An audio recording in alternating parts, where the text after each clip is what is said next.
Online એજ્યુકેશનમાં દરેક વિદ્યાર્થી ભાઈઓનું પરિવાર હાર્દિક સ્વાગત છે. દરેક વાલીઓને સાદર પ્રણામ અને નમસ્કાર. આપણે ધોરણ 12 કોમર્સમાં ચોથા પાઠ વ્યવસ્થા તંત્રમાં જે આવ્યો છે એ વ્યવસ્થા તંત્રના પ્રકારો વિશેની માહિતી મેળવવાની છે. આગળના જે અગાઉના લેક્ચરો હતા એ લેક્ચરમાં આપણે એ સ્વાભાવિક રીતે છે વ્યવસ્થા તંત્રના જુદા જુદા પ્રકારોની માહિતી મેળવી છે. એમાં રૈખિક વ્યવસ્થા તંત્ર, એમાં કાર્યાનુસાર વ્યવસ્થા તંત્ર, એમાં જ છે એ વૈધિક અને એમાં જ છે અવૈધિક વ્યવસ્થા તંત્ર. આટલા ચાર પ્રકારો આપણે ભણીને આવ્યા છે. આગળના પાંચમા પ્રકારમાં શ્રેણિક વ્યવસ્થા તંત્રમાં આપણે પ્રાથમિક માહિતી મેળવેલી હતી એના અર્થ અને એની રચના વિશે. તો એમાં આપણે જોયું હતું, અંડરલાઈન પણ કરાવી હતી કે આ જે વ્યવસ્થા તંત્ર છે એ કેવું વ્યવસ્થા તંત્ર છે તો કે આધુનિક વ્યવસ્થા તંત્ર કહેવામાં આવે છે. આપણે એવું પણ કીધેલું કે આમાં પ્રોજેક્ટ છે એને નિયંત્રણ આપવામાં આવે છે, પ્રોજેક્ટ છે એના સંચાલક છે એને નિમવામાં આવે છે અને કામ પૂરું થાય એટલે આ પ્રોજેક્ટ સંચાલકોને પાછા છે એ મૂળ જગ્યાએ છે મૂકી દેવામાં આવતા જોવા મળે છે. તો આગળ જે આપણે છે એના વિશે કે છે વાત કરવાની છે. આગળ આપણે એની સમજૂતી મેળવીએ તો સૌથી ઉપર છે એ જનરલ મેનેજર જોવા મળે છે. જનરલ મેનેજર છે એ પ્રોજેક્ટ મેનેજરની નિમણૂક કરે છે, જેમાં અલગ અલગ પ્રોજેક્ટ હોઈ શકે છે. પ્રોજેક્ટ નંબર 1, 2, 3 આથી વધારે હોઈ શકે, આથી ઓછા પણ હોઈ શકે. એવી જ રીતના દરેક છે ઉત્પાદન, ખરીદ, ઇજનેરી, સંશોધન અને વિકાસ છે એ જુદા જુદા વિભાગો હોઈ શકે છે. એમાં કામ કરતા છે કર્મચારીઓ હોય છે. આ સંચાલકો છે આ પ્રોજેક્ટ પૂરતા હોય છે. આ પ્રોજેક્ટ પૂર્ણ થાય એટલે પાછા એને મૂળ જગ્યાએ મૂળ સ્થાને છે એ મોકલી દેવામાં આવતા જોવા મળે છે. ઉપરના ચાર્ટ પરથી સ્પષ્ટ જણાય છે કે શ્રેણિક વ્યવસ્થા તંત્રમાં સત્તાનો પ્રવાહ છે કેવો હોય છે, બેવડો જોવા મળે છે, ડબલ જોવા મળે છે. આગળ કહે છે જેમ કે જનરલ મેનેજર તરફથી જે વિભાગોને સૂચનો મળે છે તેની સાથે છે પ્રોજેક્ટ મેનેજરને પણ આ સૂચનો છે મળે છે જનરલ મેનેજર તરફથી.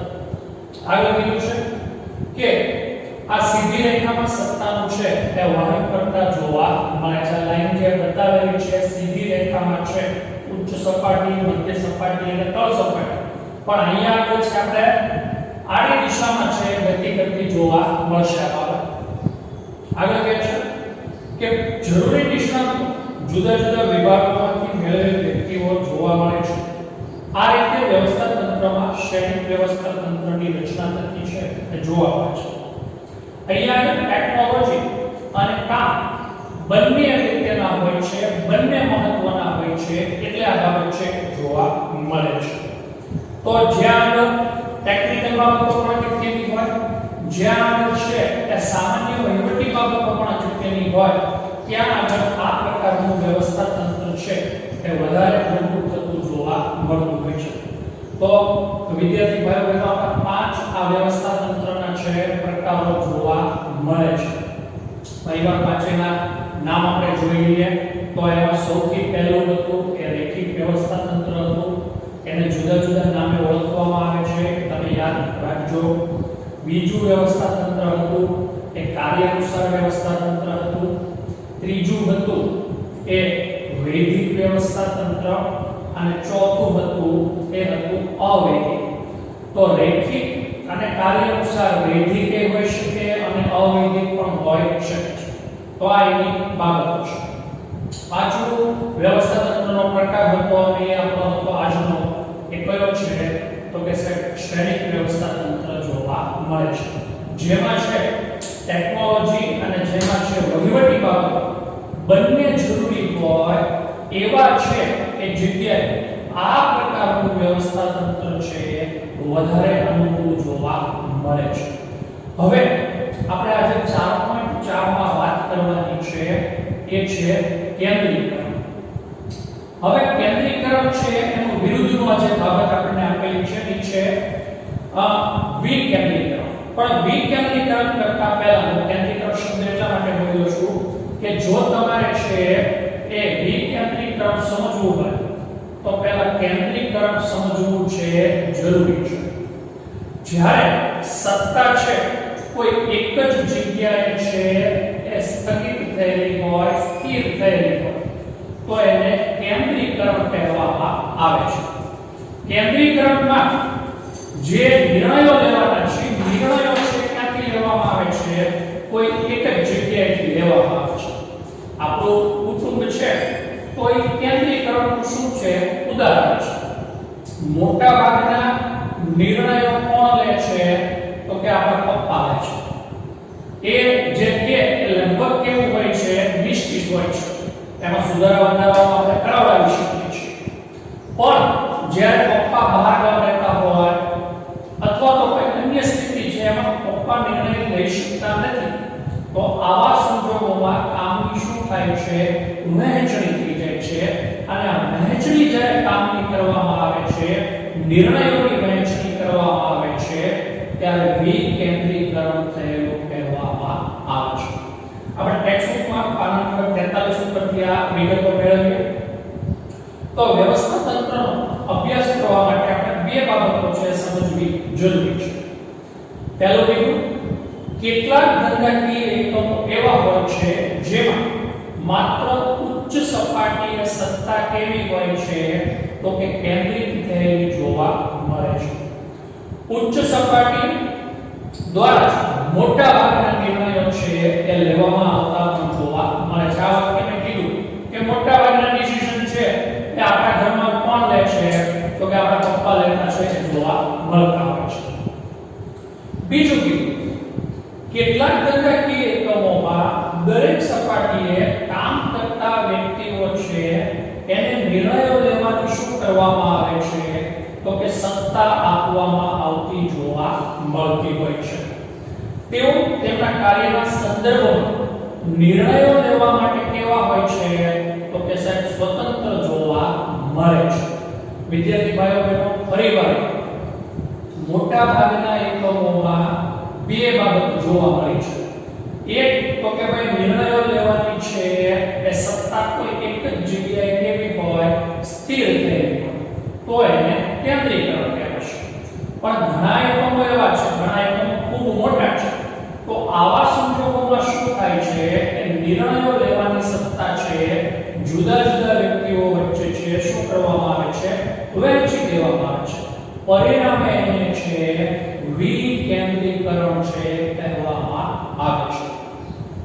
પ્રથમ પ્રકારના વ્યવસ્થા તંત્રમાં એટલે કેન્દ્રીકરણ પ્રકારના વ્યવસ્થા તંત્રમાં સત્તા ઉચ્ચ સપાટીએ જ કેન્દ્રિત થતી હોવાથી તેને કેન્દ્રીકરણ કહેવામાં આવે છે. મેં તમને પહેલા જ કીધું કે જો તમારે વિકેન્દ્રીકરણ સમજવું હોય તો સૌથી પહેલા તમારે શું સમજવું પડે?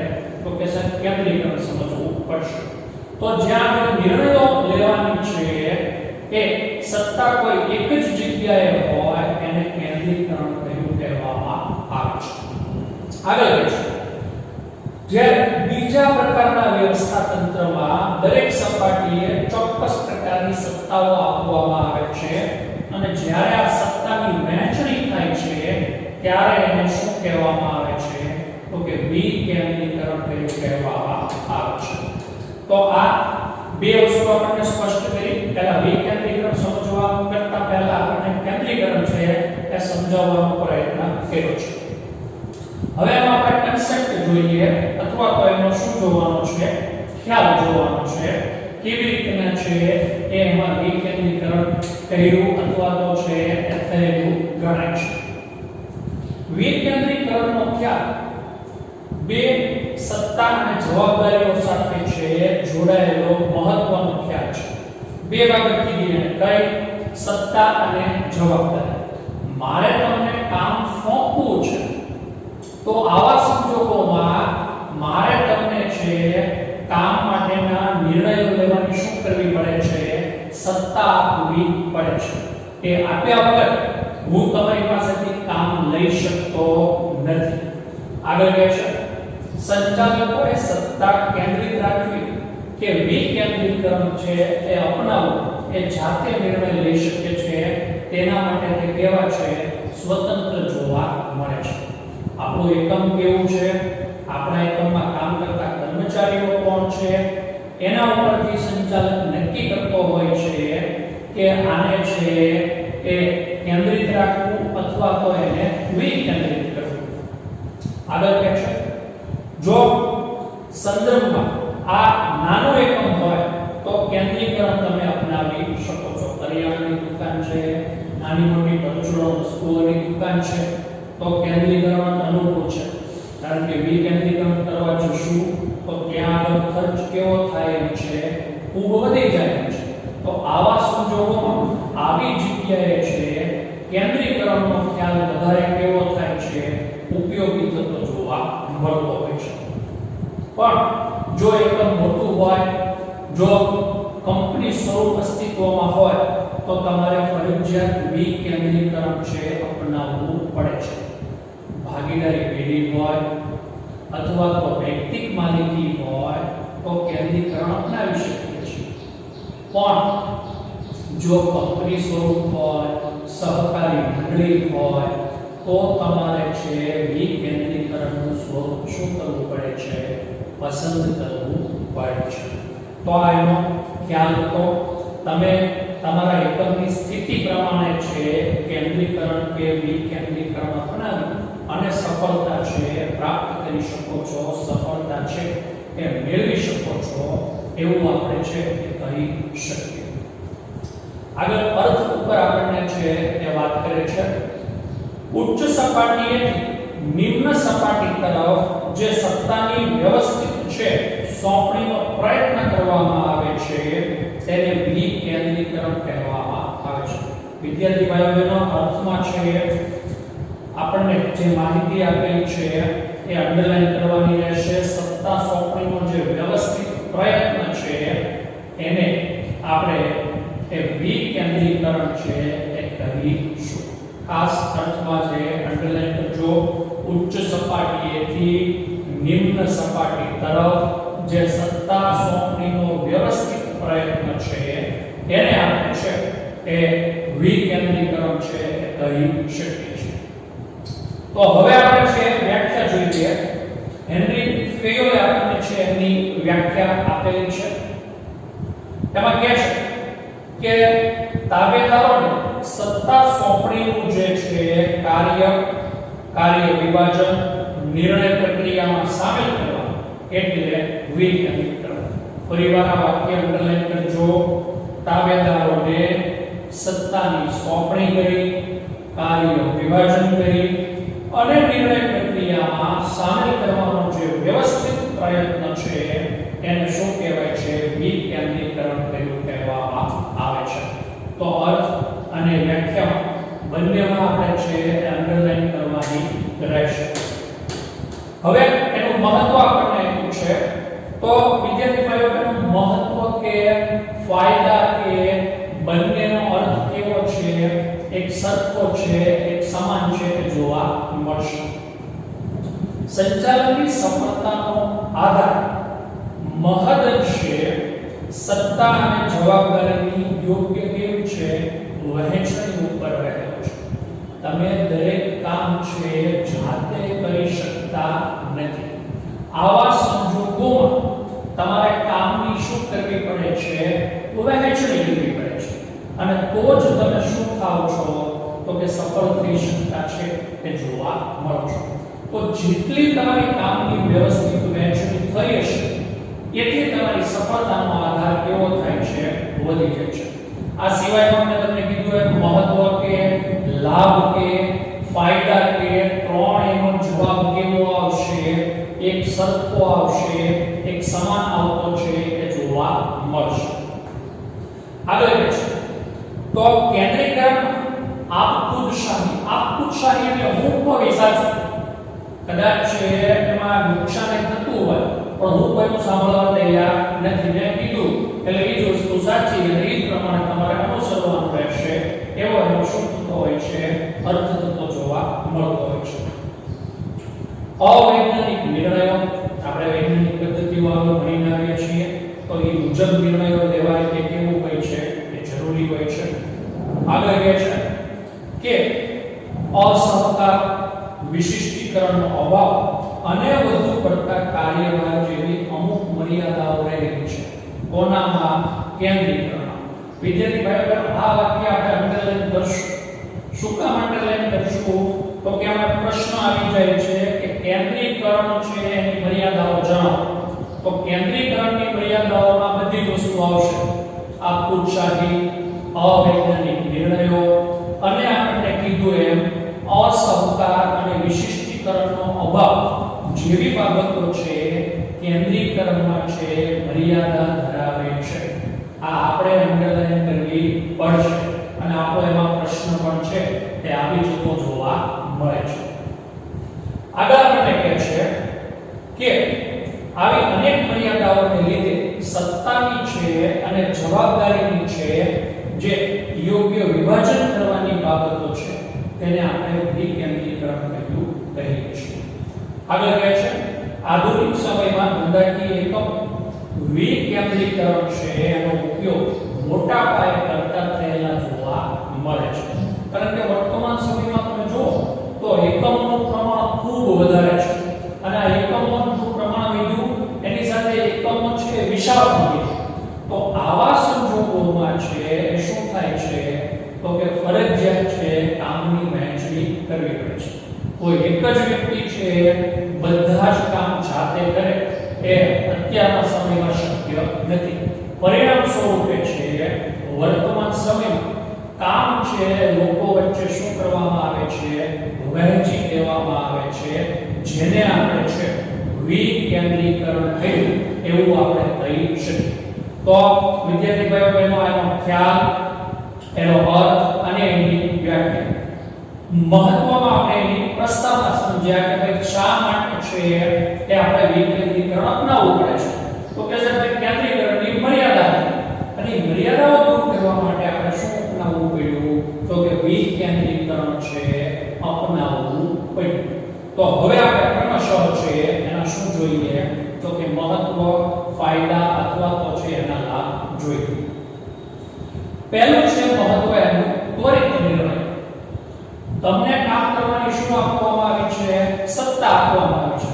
તો આવા સંજોગોમાં તમારે કામ કરવા માટે, તમારે નિર્ણય લેવા માટે કોઈને પૂછવા જવાની જરૂર હોતી નથી. પરિણામ સ્વરૂપે છે તમારો શું થાય છે તો કે નિર્ણય છે ઝડપથી તમે લઈ શકો છો. જે તે સમયે નિર્ણય લેવો જરૂરી હોય છે એ નિર્ણયની સત્તા તમારી પાસે છે એટલે નિર્ણય ઝડપથી લેવાશે. નિર્ણય ઝડપથી લેવાશે તો એનો ફાયદો પણ આપણને મળી શકે છે. ઘણીવાર એવું બને કે નુકસાન પણ આપણને થાય. પણ એક વસ્તુ છે કે આપણે નિર્ણય લેતા શું થઈએ છીએ તો કે સક્ષમ બનીએ છીએ. વારંવાર પૂછવાનું, વારંવાર આ બધી પરિસ્થિતિમાંથી પસાર થવાનું એમાંથી આપણે છે બચી શકતા જોવા મળે છે. વિકેન્દ્રીકરણમાં જેના કાર્ય સાથે સંકળાયેલું હોય તે વ્યક્તિને કાર્ય અને પ્રવૃત્તિ અંગેના નિર્ણયો લેવાની શું કરવામાં આવે છે સ્વતંત્રતા આપવામાં આવે છે. આગળ કહે છે તેથી જે સપાટીએ જે કાર્ય કરવાનું હોય તે સપાટીએ તે કાર્ય થઈ શકે છે અને ઝડપથી નિર્ણય છે એ લઈ શકાતા જોવા મળે છે. જેથી ઉચ્ચ સપાટીના કાર્યભારમાં શું થાય છે તો કે ઘટાડો થતો જોવા મળે છે. તમે આ વાક્ય છેલ્લું છે ત્વરિત નિર્ણયમાં અંડરલાઈન કરજો. કોને લીધે તો કે વિકેન્દ્રીકરણને લીધે છે એ ઉચ્ચ સપાટીનો કાર્યભાર કેવો થાય છે ઘટતો જોવા મળે છે. તમારે થિયરીનો વિડિયો લેક્ચર હોય તો પણ આખો જોવો જ પડશે. હમણાં એક વિદ્યાર્થીએ તરત જ કીધું કે સાહેબ આ એક ટોપિક બાકી છે તો આપણે એને કીધું કે હા એ ટોપિક બાકી છે ને આપણે એને મોકલાવી આપશું. તો કહેવાનો અર્થ એ છે કે એ વિદ્યાર્થી છે એને આ વસ્તુ ખબર ત્યારે જ પડશે ત્યારે આખો જે વિડિયો જોશે ત્યારે. જો તમે એવું રાખશો કે થિયરીનો વિષય છે માત્ર અમે છે એ અહીંયા આગળ સમજી અને છે એ આગળ વધી જશું તો શક્ય બનવાનું નથી. તો પહેલી વસ્તુ આપણી હતી ત્વરિત નિર્ણય. એમાં આપણે છેલ્લું વાક્યમાં શું કરવાનું રહેશે તો કે સાહેબ અંડરલાઈન કરવાનું રહેશે. ત્યાર પછી છે ઉચ્ચ સપાટીના સંચાલકના કાર્યવાહીમાં છે ઘટાડો ત્વરિત નિર્ણયો પછી. તો આ મુદ્દો અહીંયા આગળ છે મેં અગાઉ કીધેલો છે, ફરી વખત પુનરાવર્તન કરશું. ઉચ્ચ સપાટી છે જ્યાં મોટાભાગના નીતિ વિષયક નિર્ણયો છે એ લેવામાં આવતા જોવા મળે છે.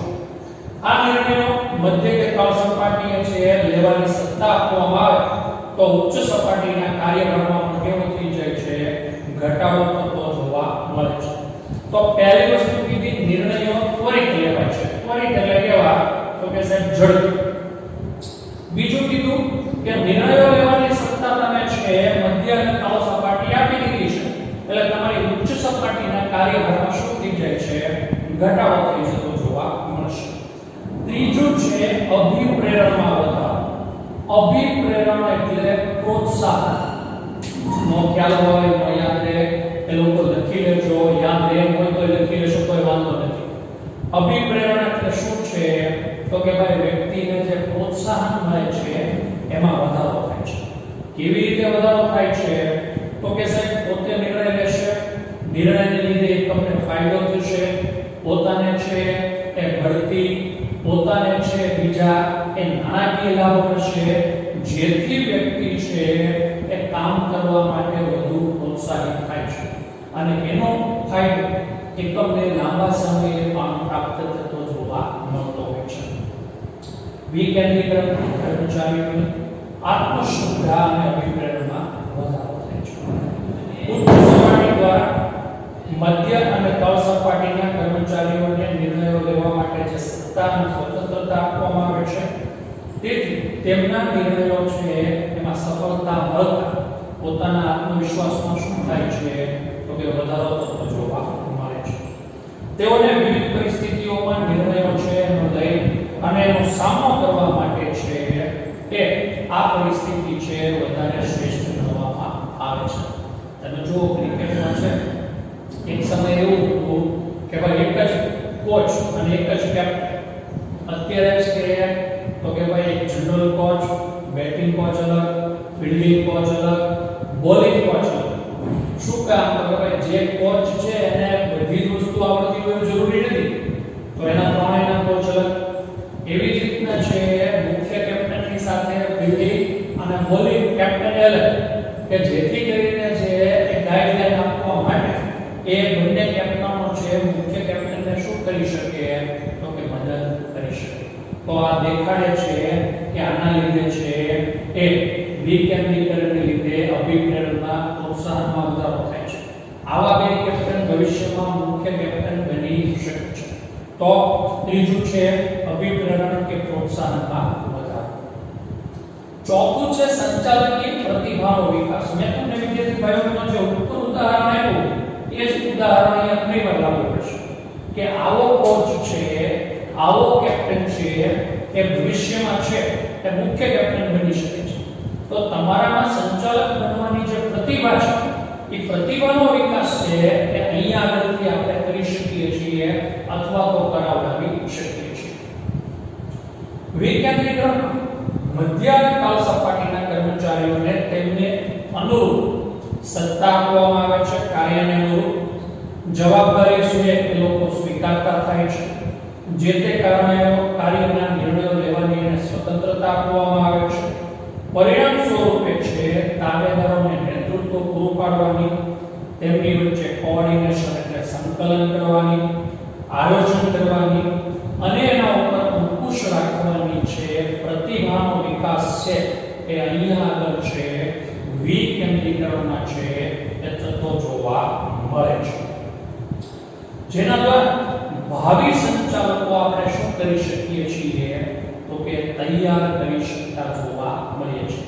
અને આ ભાવિ સંચાલકો છે એ આપણને ભવિષ્યમાં છે એ વધુ સારું છે એકમને છે એ ઊંચું લઈ જવા માટે અથવા તો એકમને પૂરતો નફો કરવા માટે છે એ મદદરૂપ થતા છે એ જોવા મળે છે. તો પહેલું તો ત્વરિત નિર્ણયો, બીજું ઉચ્ચ સપાટીના છે કાર્યવાહીમાં ઘટાડો, બીજું અભિપ્રેરણ કે પ્રોત્સાહનમાં વધારો, ચોથું સંચાલકીય પ્રતિભાવનો વિકાસ, પાંચમું છે અસરકારક અંકુશ. તો આપણે આગળથી જ ભણતા આવ્યા છીએ કે સાહેબ છે એ આયોજન પ્રથમ કાર્ય છે સંચાલનનું, અને અંકુશ કેવું છે? અંતિમ કાર્ય. તો એ અંકુશ છે એ રાખવા માટે વિકેન્દ્રીકરણ જરૂરી છે. જો આ પૂરતો અંકુશ નહીં હોય તો આમાં આપણને સફળતા મળતી નથી. દરેક સપાટીના કર્મચારીઓ પાસે પૂરતી સત્તા હોવાથી નીચે કામ કરતા કર્મચારીઓને ભૂલ માટે શિક્ષાત્મક પગલાઓ લેવાનું સરળ બને છે. કોની ભૂલ છે એ ઝડપથી જાણી શકાય છે, અને ભૂલ જાણ્યા પછી એનું તરત જ શું થાય છે તો કે નિરાકરણ કરી શકાય છે. એટલે આ અંકુશ છે એ અસરકારક રીતે અહીંયા આવે છે, એ રાખી શકાતો જોવા મળે છે. છઠ્ઠું છે સંવાદિતા. એકબીજા વચ્ચે સરળતાથી છે કોઓર્ડિનેશન, સંકલન થાય છે, અને સંકલન દ્વારા છે આ પરિસ્થિતિમાં આપણે છે ફેરફાર કરી શકીએ છીએ. જો વિકેન્દ્રીકરણ દ્વારા દરેક સપાટીએ કાર્ય કરતા કર્મચારીઓની નિર્ણય પ્રક્રિયામાં સામેલ કરી વિશેષ મહત્વ આપવામાં આવે છે. દરેક વ્યક્તિઓને પૂરતું મહત્વ છે. કોઈ એક વ્યક્તિને ફાયદો થાય નહીં, પણ દરેક વ્યક્તિને છે પૂરતો ફાયદો થાય એવો પ્રયત્ન કરવામાં આવે છે. દરેક સપાટીના અધિકારીઓ અને કર્મચારીઓ એટલે કે હુકમ આપનારાઓ અને મદદનીશો વચ્ચે ચર્ચા વિચારણા કરી યોગ્ય નિર્ણયો લેવામાં આવે છે. આ પ્રક્રિયા દરમિયાન દરેક જૂથ બીજા જૂથના સંપર્કમાં આવે છે. આજે એને મારું કામ કર્યું, કાલે મારે એનું કામ કરશે, તો એકબીજાને મદદ કરવાનું વાતાવરણ છે એનું સર્જન છે એ આપણે વિકેન્દ્રીકરણમાં કરી શકીએ છીએ. એનાથી સહકારનું વાતાવરણ સર્જાય છે, અને એક સંવાદિત વાતાવરણ છે એ આપણે આમાં વિકેન્દ્રીકરણમાં છે ઊભું કરી શકતા છે એ જોવા મળે છે. તો વિદ્યાર્થી ભાઈઓ બહેનો, વિકેન્દ્રીકરણનો ખ્યાલ, અર્થ અને વ્યાખ્યા, એના મહત્વ, ત્વરિત નિર્ણયો, કાર્યભારમાં ઘટાડો, અભિપ્રાયમાં વધારો, સંચાલનની પ્રતિભાવનો વિકાસ, અંકુશ અને સંવાદિતાનું સર્જન. ઘણા બધા વિદ્યાર્થી ભાઈઓ બહેનો હોમવર્ક કરી રહ્યા છે, ઘણા નથી કરી રહ્યા. આપણે શરૂઆતથી જ વાત કરેલી છે કે વિડિયો લેક્ચરમાં જે અંડરલાઈન હોય 3 વાર આવશે, જે મહત્વ, જે લાભ, જે ફાયદાઓ હોય એના નામ છે 5 વાર આવશે, કે જેથી કરીને જે પરિસ્થિતિનું સર્જન થાય એના માટે આપણે સક્ષમ બની. તો હોમવર્ક કરવાનું ખાસ છે, ન ભૂલાય, મોકલવાનું છે, ન ભૂલાય, યાદ રાખજો. હવે આમાં છેલ્લો મુદ્દો આમાં આપણે વિકેન્દ્રીકરણમાં જોઈ લઈએ. તો જેમ કેન્દ્રીકરણની મર્યાદાઓ છે એમ વિકેન્દ્રીકરણની પણ શું છે? મર્યાદાઓ છે, લિમિટેશન છે. જ્યાં આગળ છે નાના પાયા ઉપર વ્યવસ્થિત તંત્રની રચના કરવાની હોય, તેમજ ધંધાના રહસ્યોની જાળવણી ખૂબ ચુસ્ત રીતે કરવાની હોય, ત્યાં આગળ છે વિકેન્દ્રીકરણ આપણે અપનાવી શકતા નથી. કારણ કે આમાં બધાને સત્તા આપવાની છે, એટલે તમારા જે કાંઈ છે રાજ છે, તમારી જે છે એ ગુપ્ત માહિતી છે તમારે શેર કરવી પડે છે, વહેંચવી પડે છે. એટલે આ મર્યાદા અહીંયા નડી શકે છે. પણ એક મોટું હોય તો આમાં પ્રશ્ન રહેતા નથી હોતા. કેટલીકવાર સમાન વ્યક્તિના અભાવે અને સંકલનના અભાવે વિકેન્દ્રીકરણ સફળ થતું નથી. દરેક વિભાગ અલગ અલગ, દરેક વિભાગના અધિકારીઓ અલગ અલગ. પરિણામ એવું આવે કે દરેકની કાર્ય કરવાની પદ્ધતિ કેવી છે? અલગ.